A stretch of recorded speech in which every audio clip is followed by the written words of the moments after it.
بسم اللہ الرحمن الرحیم۔ السلام علیکم ورحمۃ اللہ وبرکاتہ۔ دوستو، امید کرتا ہوں کہ آپ خیریت سے ہوں گے۔ آئیے دیکھتے ہیں بغیر کسی تمہید کے آج کا یہ سبق نمبر 6، دودھ پینے کے بعد کی دعا۔ اللہم بارک لنا فیہ وزدنا منہ، اللہم بارک لنا فیہ وزدنا منہ۔ آئیے دیکھتے ہیں اس کا ترجمہ۔ اے اللہ، اس میں ہمارے لیے برکت عطا فرما اور ہمیں زیادہ عطا فرما۔ اس کا ترجمہ ہوگا، اے اللہ، اس میں ہمارے لیے برکت عطا فرما، وزدنا منہ، اور ہمیں زیادہ عطا فرما۔ دیکھیے سبق نمبر 7، علم حاصل کرنے کی دعا، یعنی طالب علم حضرات اور جو اسٹوڈنٹ ہیں کالجز اسکول میں پڑھنے والے، وہ بھی یہ دعا پڑھیں۔ علم حاصل کرنے کی دعا۔ اللہم انی اسألک علما نافعا، اللہم انی اسألک علما نافعا۔ اس کا ترجمہ ہوگا، اے اللہ، میں آپ سے نفع پہنچانے والا علم مانگتا ہوں۔ اے اللہ، میں آپ سے نفع پہنچانے والا علم مانگتا ہوں۔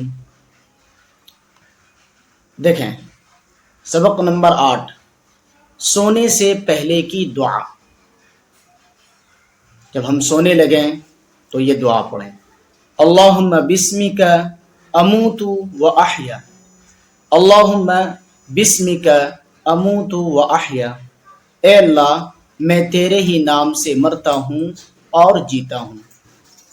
اے اللہ، میں تیرے ہی نام سے مرتا ہوں اور جیتا ہوں۔ سبق نمبر 9 دیکھیں، سو کر اٹھنے کی دعا۔ الحمدللہ الذی احیانا بعدما اماتنا والیہ النشور۔ اس کا ترجمہ دیکھیں کہ تمام تعریفیں اللہ کے لیے ہیں جس نے ہمیں موت دینے کے بعد زندگی دی اور اسی کی طرف سب کو جانا ہے۔ تمام تعریفیں اللہ کے لیے ہیں جس نے ہمیں موت دینے کے بعد زندگی دی اور اسی کی طرف سب کو جانا ہے۔ سبق نمبر 10 دیکھیں، بیت الخلاء جانے سے پہلے کی دعا، یعنی جب ہم بیت الخلاء میں جائیں، ٹوائلٹ میں جائیں، تو یہ دعا پڑھیں، بسم اللہ اللہم انی اعوذ بک من الخبث والخبائث، بسم اللہ اللہم انی اعوذ بک من الخبث والخبائث۔ بیت الخلاء میں انٹر کرنے سے پہلے، داخل ہونے سے پہلے ہم یہ دعا پڑھیں، یعنی کہ اندر میں جا کر کے دعا پڑھیں۔ یہ چیز ذرا ذہن میں رکھ لیں۔ اب اس کا ترجمہ دیکھ لیں، اللہ کا نام لے کر داخل ہوتا ہوں، اے اللہ، میں ناپاک جنوں سے، یعنی جو جن ہوتے ہیں ان سے، جنوں سے تیری پناہ چاہتا ہوں، مرد ہوں یا عورت، یعنی وہ جن مرد ہے یا عورت ہے، وہ ان تمام سے میں اللہ تیری پناہ چاہتا ہوں۔ اب دیکھیں سبق نمبر 11 دیکھیں، بیت الخلاء سے باہر نکلنے کے بعد کی دعا، یعنی جب بیت الخلاء ٹوائلٹ سے جب ہم باہر نکلیں، حاجت جب ہماری پوری ہو جائے تو اس کے بعد جب ہم نکلیں تو یہ دعا پڑھ لیں، غفرانک الحمدللہ الذی اذہب عنی الاذی وعافانی۔ غفرانک، آپ بھی اس کو پڑھیں، دہرائیں، غفرانک الحمدللہ الذی اذہب عنی الاذی وعافانی۔ اس کا ترجمہ ہوگا، اے اللہ، میں آپ سے مغفرت چاہتا ہوں۔ تمام تعریفیں اللہ کے لیے ہیں جس نے مجھ سے تکلیف کو دور کیا اور مجھے عافیت بخشی۔ جس نے مجھ سے تکلیف کو دور کیا، یعنی جو ہمارے تکلیف ہمارے اندر تھی ان کو دور کیا اور مجھے عافیت بخشی۔ اس پر اللہ کی حمد اور ثنا ہونی چاہیے۔ سبق نمبر 12 دیکھ لیں، سواری پر سوار ہونے کی دعا۔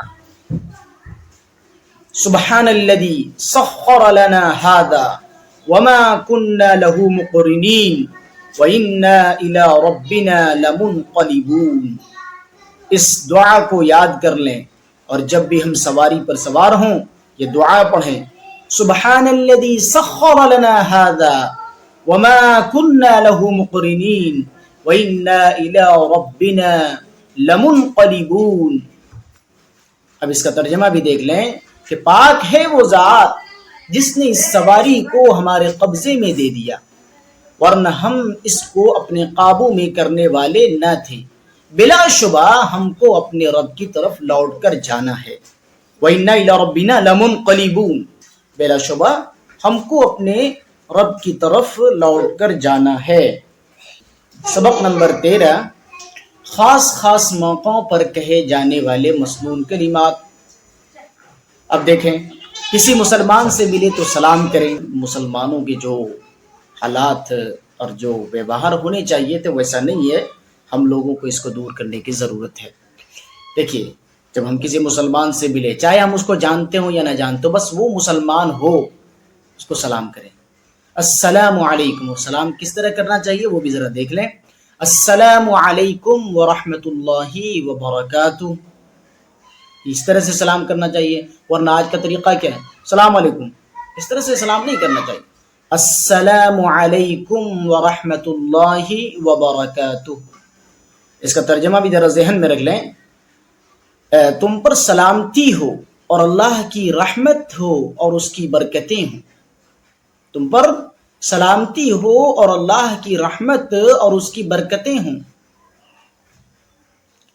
اب جب کوئی ہمیں سلام کرتا ہے تو اس کا جواب کس طریقے سے دینا ہے وہ بھی ذرا دیکھ لیں۔